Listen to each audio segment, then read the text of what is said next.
فرشتے جانتے تھے کہ اللہ کی رضا اور خوشنودی اس کی عبادت میں ہے، اور عبادت کی 3 قسمیں ہیں، ایک تسبیح ہے، دوسری تحمید ہے، تیسری تقدیس ہے۔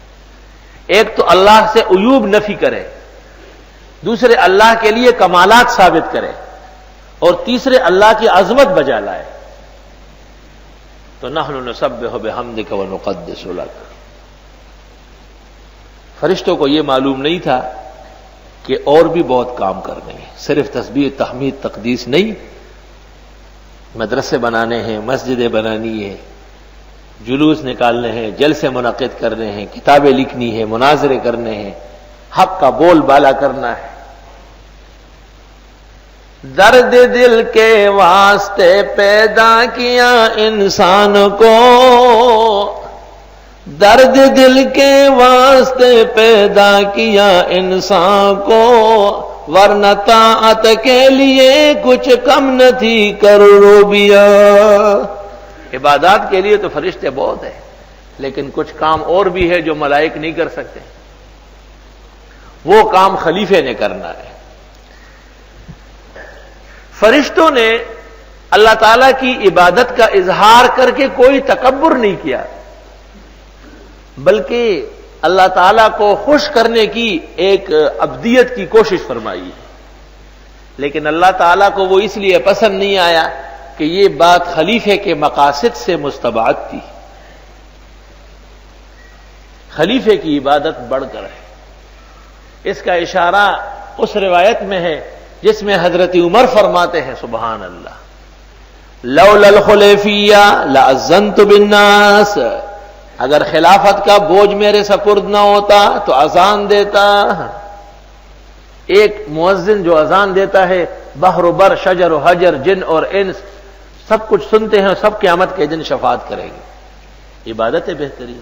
یوں سمجھ لے کہ چھوٹے اعمال میں سے ایک زبردست عمل اذان ہے، جیسے کہ بڑے اعمال میں سے ایک گراں ترین عمل خلافت ہے۔ مولانا محمد عمر صاحب کو دیکھو نا، چاروں طرف سے آگ برس رہی ہے، کیونکہ حق خلافت نافذ کی ہے۔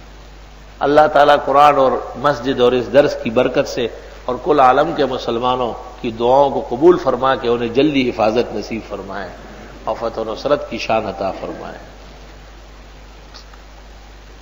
اب سوال یہ ہے کہ فرشتوں نے کیسے کہا کہ یہ فساد کرے گا اور خون خرابہ کرے گا؟ تو اس میں مشہور جواب تو وہی ہے کہ ملائک کے سامنے جنات تھے، وہ انسانوں سے پہلے پیدا کیے گئے ہیں، اور انہوں نے آپس میں مار دھاڑ مار پیٹ کر کے، ملائک آئے اور ان کو مار پیٹ کر کے جنگلوں میں دشتوں میں دوڑایا، بگایا، منتشر کرایا۔ تو ایک مخلوق فرشتوں نے ایسی دیکھی تھی جو بجائے عبادت کرنے کے شرارت کر رہی تھی۔ تو فرشتوں نے کہا کہ ہمارے علاوہ کوئی اور مخلوق ہو تو وہ کوئی شرارتی نہ ہو، مفسد نہ ہو، سافک الدم نہ ہو، خون نہ بہائے۔ یا یہ کہ انہوں نے خلیفے کے مفہوم سے یہ سمجھ لیا، خلیفے کے معنی ہیں عدل کرنے والا، تو عدل تب ہوتا ہے جب ظلم ہو رہا ہو، تو ظالمین ان میں ہوں گے، اور ظلم کے 2 کام ہیں، کوہرام مچانا اور دوسرے کا خون کرنا۔ بس یہ ظالم کے 2 ادائیں ہوتی ہیں، ایک افساد فی الارض اور دوسرا سفک الدماء۔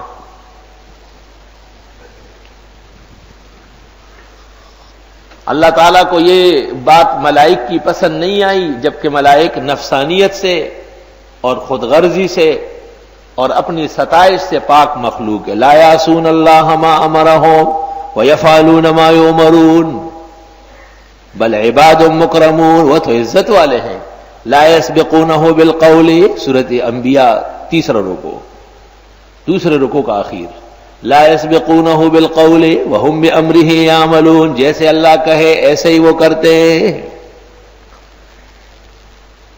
حضرت اقدس مولانا مفتی محمود صاحب رحمۃ اللہ علیہ فرماتے تھے کہ فرشتوں کو خلیفے کے مفہوم سمجھنے میں اولاً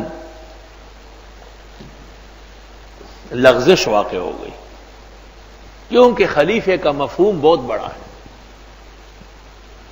خلیفہ جب برحق ہو تو یہ اپنے حاکم اعلیٰ اللہ بزرگ و برتر سے لے گا اور اس کی مرضی کے مطابق مخلوق پر نافذ کرے گا، تو ظلم کبھی بھی نہیں ہوگا۔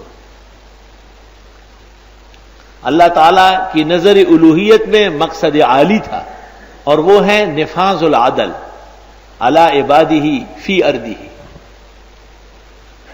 اور ملائک چونکہ مخلوق ہے تو مخلوق کو خطرات جلدی نظر آتے ہیں کہ پتہ نہیں کیا ہوگا۔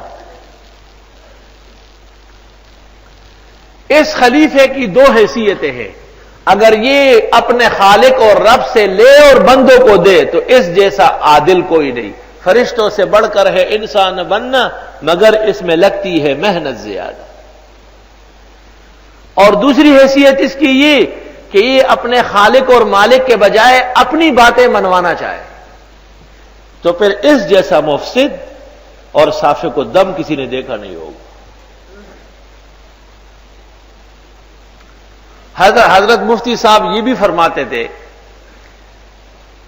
کہ فرشتوں کا قول بے جا نہ تھا، ان کی نظر پاکی اور تقدس کی وجہ سے ان حکمرانوں پہ پڑ گئی تھی جن کا کام ہی فساد کرانا اور آگ لگانا اور ملکوں کو جلانا اور بندوں کو غلام بنانا ہے، کہ یہ ظالمین جو دنیا کے ہیں ان کے پیدا کرنے کی کیا ضرورت ہے۔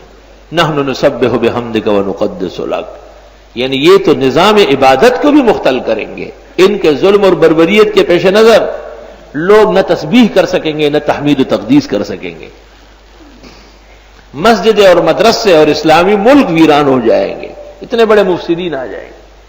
لیکن اللہ تعالیٰ کی نظر عنایت میں چونکہ فرد عالی تھا، اور وہ حضرت آدم، انبیاء، ان کے نواب، جانشین، صلحاء، خلفاء راشدین، اور درجہ بدرجہ قیامت تک ان کے قائم مقام، اس لیے اللہ تعالیٰ نے فرشتوں کی اس بات کو پسند نہیں فرمایا اور علی الفور آدم کی برتری اور فضیلت ان کو منوائی۔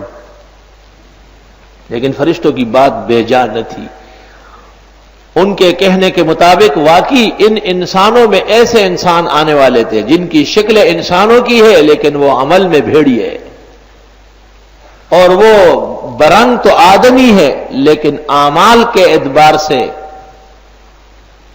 بدترین کائنات، شرار الخلق عند اللہ۔